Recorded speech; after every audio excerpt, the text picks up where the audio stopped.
Hey everybody, welcome back to the channel. My name's Justin and I like motorbikes. And today we're talking about my Husky Norden 901. This happens to be a 2024 and it is the Expedition model, but this particular modification applies to standard Nordens as well. I think it's fair to agree, whether I want to or not, with motorcycle reviewers where most bikes are good. Even the bikes from China have become overwhelmingly good over the years. But I think it's also a pretty safe bet that not all bikes, in fact, maybe no bike is perfect.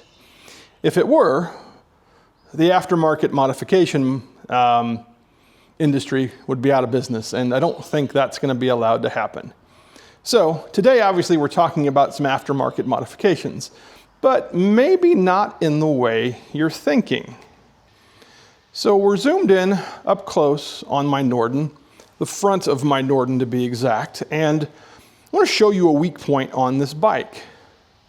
Now, obviously, I've probably exacerbated that weak point by putting a tablet on top, but even a large Garmin GPS or maybe even a longer armed phone mount might do the same thing, but it makes this tower of sorts where the instrument panel is, or the telemetry instrument display, the headlight, the turn signals, all of that, that tower of sorts at the front of the bike, very weak. And because of that, it likes to vibrate.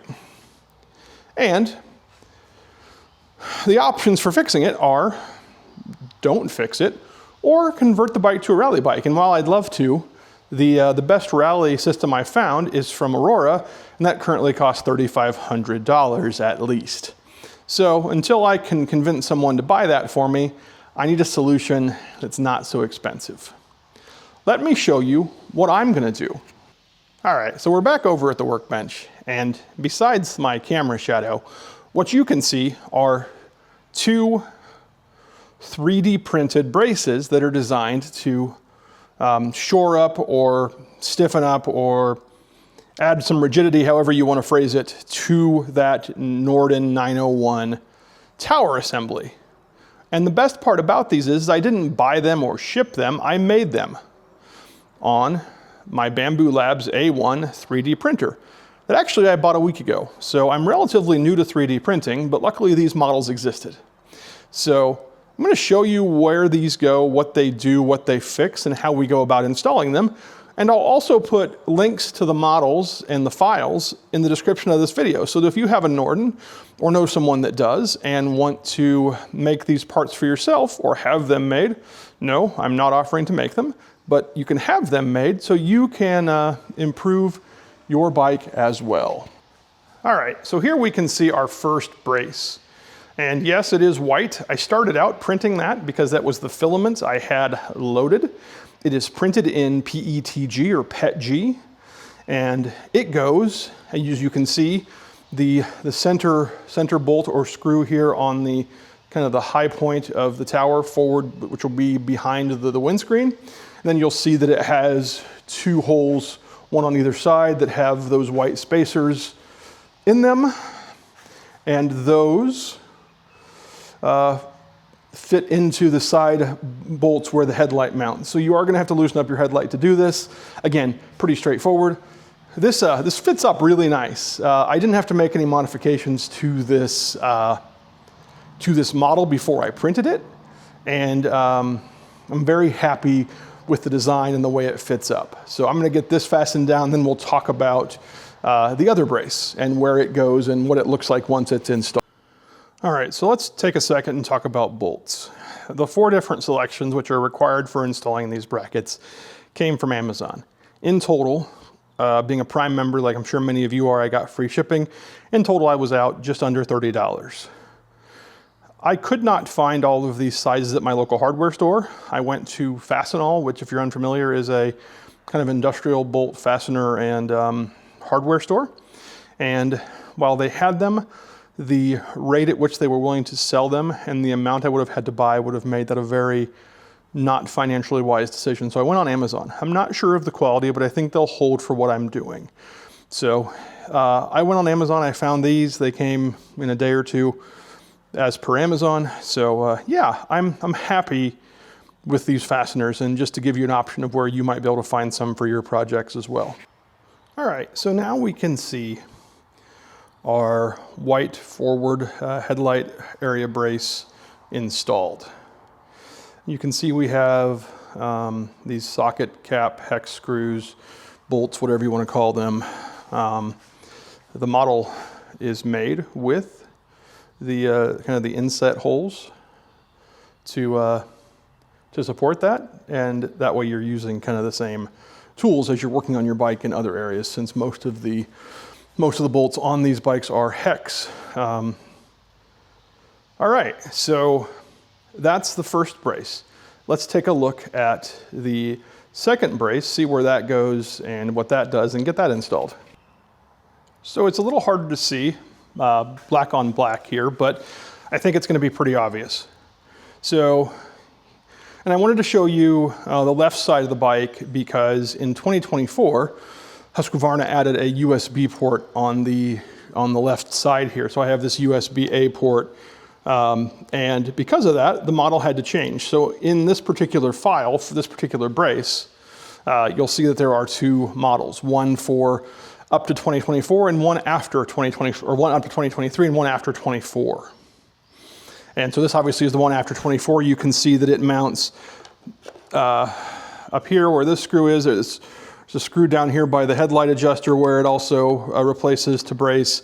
And then down here as well, which might be a little harder to see. And that provides some more rigidity on this side of the tower. So I'm pretty impressed by the design of these, and I am excited to get these installed. So I'm gonna get this side on, show you what it looks like, and then we'll take a look at the other side, because they are not symmetrical because of that USB port, but they kind of mount the same way. So I'll show you what that looks like.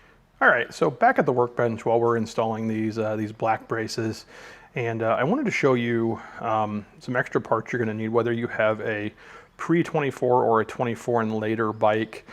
These are the offsets, and trust me, you want the offsets. I honestly forgot about these. These take about 40 minutes to print. I will say that the actual braces, again, all of this is out of PETG or PETG.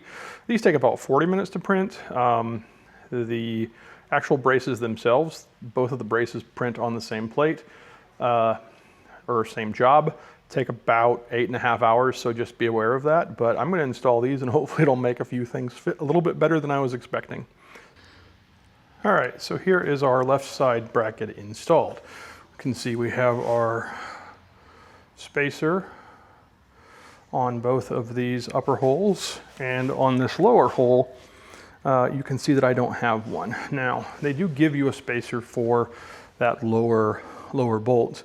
However, if like me, you have cross pro bars installed or something else that uses the same hole, you'll notice that you have enough space and you offset your bracket enough that you don't need that spacer. So me actually putting that spacer in there to actually make it not line up. So I'm not using those lower spacers, but if you're not doing anything like these cross pros, then you might need to use that.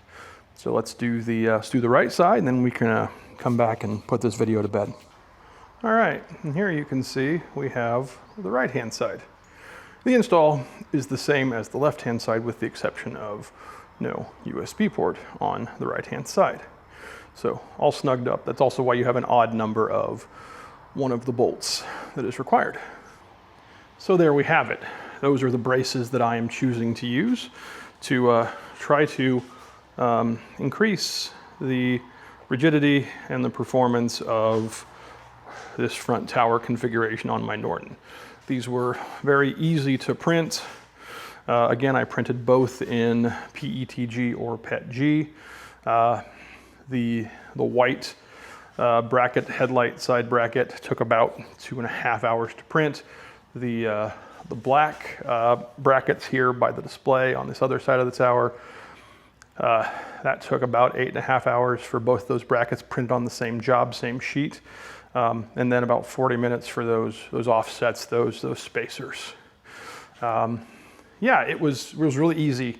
And it's nice to be able to create your own motorcycle parts. So if you have any questions, leave them down below in the comments.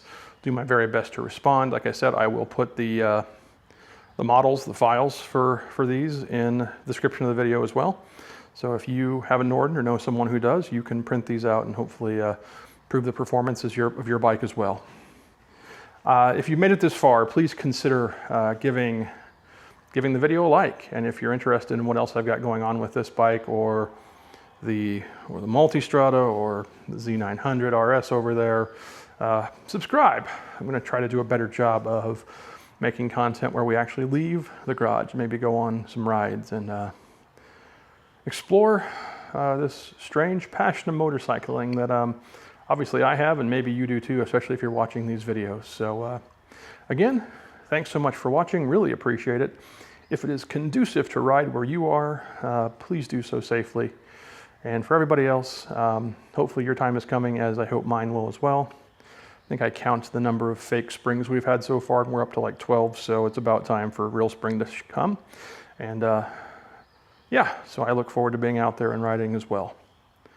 Once again, thanks so much for watching. I'll see you next time.